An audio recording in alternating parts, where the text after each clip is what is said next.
கதைகள் பல, கற்பனைகள் சில. பக்கத்திலிருந்து நான் உங்கள் எஸ்தா குமார். கதையின் தலைப்பு விடியலின் ஓசை. பரட்டை தலையுடனும் அழுக்கு படிந்த ஆடையுடனும் பாயில் சுருண்டு கிடந்தான் கண்ணன். கொல்லையில் கோழி குஞ்சுகளுக்கு கம்பம்புல்லுகளை அள்ளி வீசிக்கொண்டே புலம்ப ஆரம்பித்தாள் ராமாயி.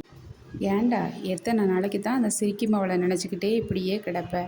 உங்கள் அப்பந்தான் என்னை அம்போன்னு விட்டுட்டு போயிட்டாரு. நீயாவது உருப்பிடுவன்னு பார்த்தா இப்படி பண்ணுறியேடா. இப்படியே வீடு முடங்கி கிடந்தா சோத்துக்கு என்ன பண்ணுறது?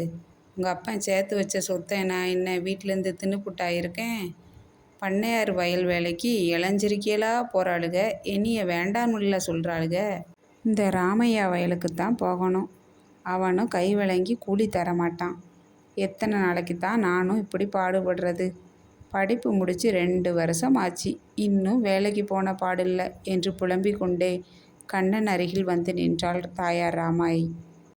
அவன் எதையும் காதில் வாங்கி கொள்ளாதது போல் புரண்டு படுத்து கொண்டான். ராமாயின் அண்ணன் கனகசுப்புவின் மகள் மதியழகியின் மீது கண்ணன் சிறு வயதிலிருந்தே பிரியமாக இருப்பான். கனகசுப்பு ஊரில் கொஞ்சம் கௌரவமான ஆள். சொந்தமாக கொஞ்சம் நிலமும் கார வீடு ஒன்றும் அவருக்கு இருந்தது. ஒரே மகள் மதியழகியை முறைப்பையன் என்றாலும் காலனா காசாக இருந்தாலும் கவர்மெண்ட் உத்தியோகமாகத்தான் இருக்கணும் என்று கூறி கண்ணனுக்கு பெண் தர மறுத்துவிட்டார். மேலும் குறித்த தேதியில் பட்டினத்து மாப்பிள்ளைக்கு திருமணமும் செய்து வைத்தார். இந்த நிகழ்வுக்கு பின் கண்ணன் பெரிதாக எங்கும் வெளியில் செல்வதில்லை. வீடே கெதி என முடங்கி கிடந்தான்.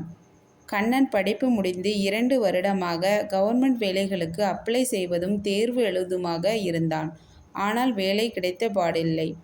அன்று காலை கண்ணன் உறங்கிக் கொண்டிருந்தான். ராமாயி வழக்கம்போல் வசைபாடி கொண்டிருந்தாள். வீட்டு வாசலில் அம்மா தபால் என்ற குரல் கேட்டது. யாரு சாமி? இதோ வருகிறேன் என்று கூறிக்கொண்டே சென்றாள். வாசலில் தபால்காரர் நின்று கொண்டிருந்தார். என்ன சாமி, யாரு கடுதாசி போட்டிருக்கா என்று கேட்டாள். உன் மகன் எங்கம்மா?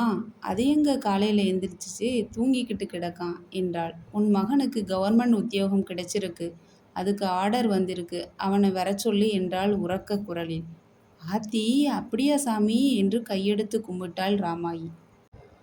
கண்ணன் காதில் அனைத்தையும் வாங்கி கொண்டுதான் இருந்தான். காலதாமதமாக கிடைத்தாலும் அன்றுதான் விடியலின் ஓசை அவன் காதில் விழுந்ததாக உணர்ந்தான். உடனே சற்றென கை கால்களை உதறிவிட்டு படுக்கையில் எழுந்திருச்சான். நேராக வாசலுக்கு வந்து தபால்காரரிடம் கையொப்பமிட்டு வேலைக்கான ஆர்டரை பெற்றுக்கொண்டான். கதிரவனின் ஒளி சுள்ளென முகத்தில் பட புன்னகைத்தான். நன்றி.